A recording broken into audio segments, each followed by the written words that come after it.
Hello दोस्तों, कैसे हो आप सब। आशा करते हैं आप सब अच्छे होंगे, मज़े में होंगे, अपने क्लास को पूरा करते होंगे। चलो आज हम क्लास 10 का जो कि बुक है भारत और समकालीन विश्व 2।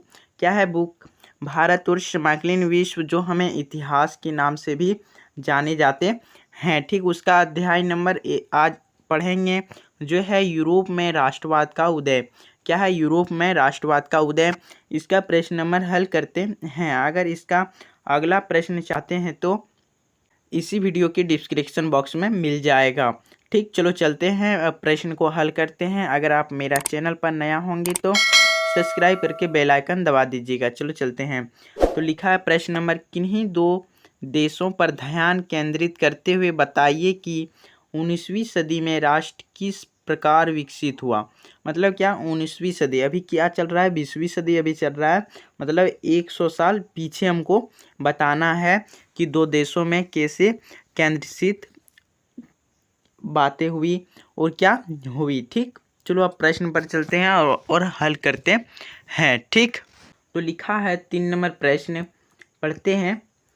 किन्हीं दो देशों पर ध्यान केंद्रित करते हुए बताइए कि 19वीं सदी में राष्ट्र किस प्रकार विकसित हुआ। मतलब क्या, जब 19वीं सदी, हाँ अभी 20वीं सदी चल रहा है, तो 100 साल पीछे जाना है हमको। ठीक, तो उस समय किस तरह एक राष्ट्र विकसित हुआ। आइए अब हम पढ़ते हैं। प्रश्न पढ़ लिए, अब उत्तर हम पढ़ते हैं। लेकर आए हैं आप सबके लिए। 19वीं सदी में लगभग पूरे यूरोप राष्ट्रता का विकास हुआ, जिसके कारण राष्ट्र राज्यों का उदय हुआ। उनमें बेल्जियम, क्या बेल्जियम और पोलैंड, क्या बेल्जियम और पोलैंड भी ऐसे ही देश थे। मतलब क्या, जैसे कि यूरोप में जब राष्ट्र का विकास हुआ तो वहाँ से दो ऐसा देश बना, जैसे कि मतलब दो देश ऐसा विकसित हुआ 19वीं सदी में। कौन कौन? एक बेल्जियम और एक पोलैंड। तो आइए पढ़ते हैं। 1815 ईस्वी में, कितना?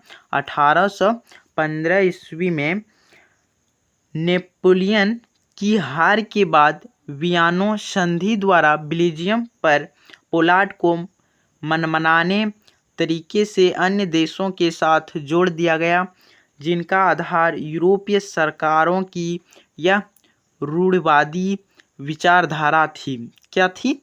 मतलब क्या बोला, जब बेल्जियम और पोलैंड मनमाने तरीके से अन्य देशों के साथ जोड़ने लगे, मतलब जोड़ दिया गया, तो उनका आधार यूरोपीय सरकार, मतलब जो यूरोप का सरकार होगा उसकी रूढ़िवादी और विचारधारा थी। ठीक, मतलब क्या, इसका शासन कौन करता? यूरोपीय सरकार करने लगा। ठीक, तो की राज्य में समाज की स्थापित पारंपरिक संस्थाएं जैसे राजतंत्र और चर्चा, सामाजिक ऊंच नीच, संपत्ति और परिवार बने रहने चाहिए। ठीक, इसका बेल्जियम पोलैंड ने विरोध किया। मतलब क्या, जब इसका जो बेल्जियम और पोलैंड का देश, इसका कौन शासन कर रहा था? यूरोपीय सरकार। तो इस जब यूरोप और जब बेल्जियम एवं पोलैंड ने जब इसका विरोध किया तो क्या बोला?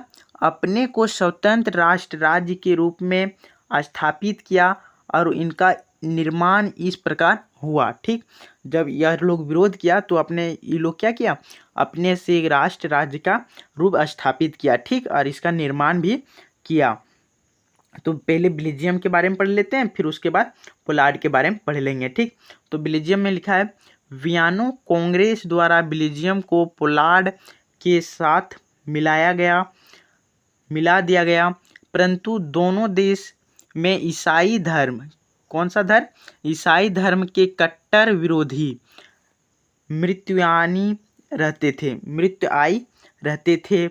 जहां बेल्जियम में कैथोलिक थे, वहां हॉल्ड में प्रोटेस्टेंट हॉल्ड का शासक भी हॉल्ड वासियों के बेल्जियन वासियों ने श्रेष्ठता मानता था। अतः इस श्रेष्ठता को बनाए रखने के लिए उसने सभी स्कूलों में प्रोटेस्टेंट धर्म की शिक्षा देने की राजआज्ञा जारी की। इसका बेल्जियम वासियों ने कड़ा विरोध किया।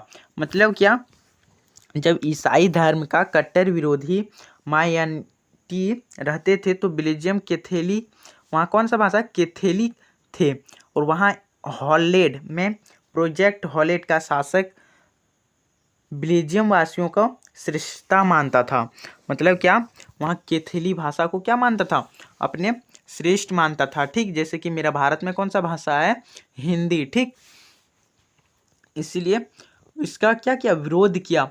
और इसमें इंग्लैंड ने भी इनका साथ दिया, जिसके कारण हॉल्ड को बेल्जियम को 1830 में कितना, 1830 में स्वतंत्र करना पड़ा।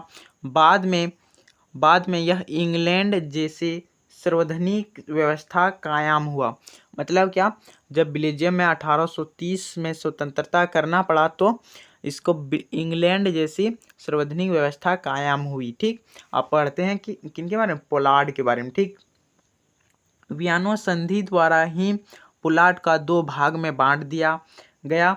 मतलब क्या, जो वियना था उनको पोलैंड देश को क्या किया, 2 भाग में बांट दिया। इसका बड़ा भाग रूस को इनाम के तौर पर दे दिया गया। मतलब क्या, जैसे कि देखो, जब इसका 2 टुकड़ा हुआ तो एक बड़ा हो गया, एक छोटा, और बड़ा टुकड़ा क्या किया, रूस को इनाम के तौर पर दे दिया गया। परंतु जब वहाँ के लोग राष्ट्रीय भावना का विकास हुआ तो 1848 में पोलैंड में वर्सा में क्रांति आरंभ हुई। इसी रूसी सेनाओं ने कठोरता से दबा दिया, परंतु राष्ट्रवादियों ने हार नहीं मानी, दोबारा विरोध किया। इसमें उन्हें सफलता मिली। क्या मिली, उनको सफलता मिली। देखो, यह सबसे अच्छा पॉइंट है।